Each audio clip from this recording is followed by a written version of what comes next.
जनपद हापुड़ में कलेक्टर ने रातों-रात रद्द कराया 500 से ज्यादा जोड़ों का सामूहिक विवाह। कंपनी भी ब्लैकलिस्टेड जाने वजह 75 लाख रुपए का टेंडर, फिर भी फटा टेंट और घटिया खाना। कार्यक्रम से पहले भ्रष्टाचार पर डीएम का कड़ा वार। हापुड़ में 517 जोड़े के सामूहिक कार्यक्रम में बड़े घपले की आहट के चलते एक्शन में आए डीएम अभिषेक पांडे, दिए बड़े आदेश। समाचार भारत न्यूज चैनल से मेरठ मंडल प्रभारी आलम टाइगर के साथ crime bureau chief Uma Khan की खास रिपोर्ट। जैसा कि आपको मालूम है, ये शासन की महत्वाकांक्षी योजना है और इस योजना के माध्यम से जो वर वधू हैं उनके खाते में, वधू के खाते में धनराशि दी जाती है। पूरे कार्यक्रम का आयोजन कराया जाता है और इसके अलावा उपहार के रूप में भी प्रदेश सरकार की तरफ से नव दंपत्ति को वैवाहिक जीवन शुरू करने के लिए उपहार दिया जाता है। तो कल ये हमारे जो दोनों कॉन्ट्रैक्टर्स हैं जिनको टेंडर के माध्यम से सेलेक्ट किया गया था, एक जिनको विवाह मंडप की खान-पान की व्यवस्था करनी थी और दूसरे वो जिनको उपहारों की आपूर्ति करनी थी, उनके द्वारा जो सामान आपूर्ति की गई और जो मंडप की व्यवस्था की गई, खाने पीने की व्यवस्था की गई, वो निश्चित तौर पर उस श्रेणी की नहीं थी जितने के अनुसार सरकार ने इस योजना के अंतर्गत प्रावधान किया है। लगभग दोनों कामों के लिए प्रति जोड़े 15,000 रुपए की व्यवस्था की गई है।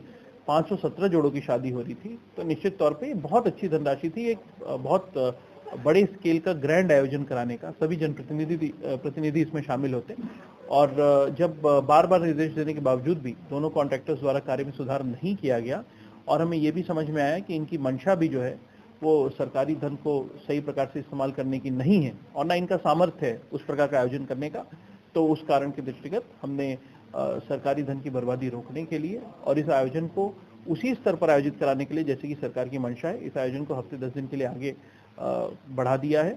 जितने भी जोड़ों को इसमें आवेदन कराया गया था, जो भी पात्र जोड़े थे, उन सबको इस आयोजन में सम्मिलित किया जाएगा। उनको किसी भी तरह से परेशान होने की जरूरत नहीं है और ठेकेदार के विरुद्ध ब्लैक लिस्टिंग क्यों ना की जाए उसकी और उसके खिलाफ वैधानिक कार्रवाई क्यों ना की जाए, इसका शोकॉज भी जारी किया गया है।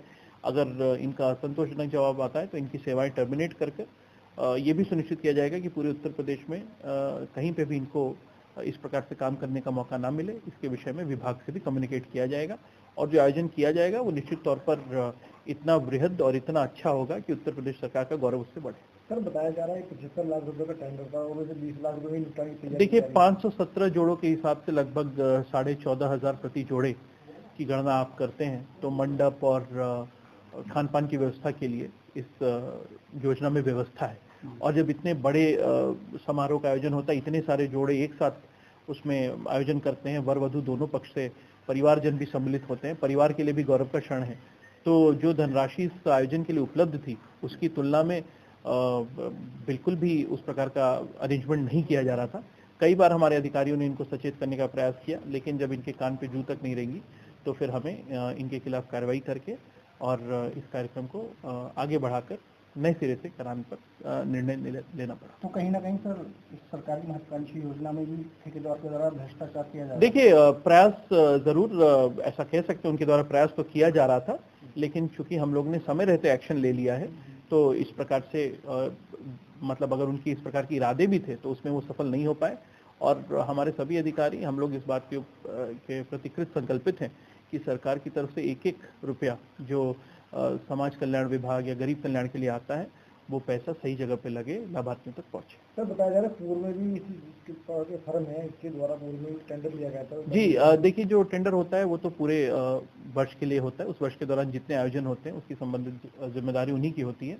लेकिन पूर्व में जो आयोजन था, चूंकि उसमें जोड़ों की संख्या अपेक्षाकृत कम थी, पिछली बार 95 जोड़ों का विवाह हुआ था, तो उस बार चूंकि आयोजन छोटा था तो उसमें इस प्रकार से मतलब बहुत ज्यादा गड़बड़ी नहीं हुई थी। लेकिन इस बार जैसे ही बड़ा आयोजन हुआ तो शायद इनके सामर्थ्य के बाहर का था या फिर इनकी नियत नहीं थी काम उस तरीके से करने की, इसलिए ये निर्णय लिया गया। सर, ये लास्ट मोमेंट पर प्रोग्राम कैंसिल किया गया तो जो निचले स्तर के अधिकारी समाज कल्याण विभाग की जिम्मेदारी थी, तो कहीं ना कहीं उन अधिकारियों की भी हिलावाली रही है कि लास्ट मोमेंट पर आपको खुद जाना पड़ा और आपके द्वारा ये। देखिए, उन सभी पहलुओं पर गौर करते हुए जवाब तलब किया गया है और एक बार जब जवाब आ जाएगा तो उसके अनुसार आगे कार्रवाई की जाएगी।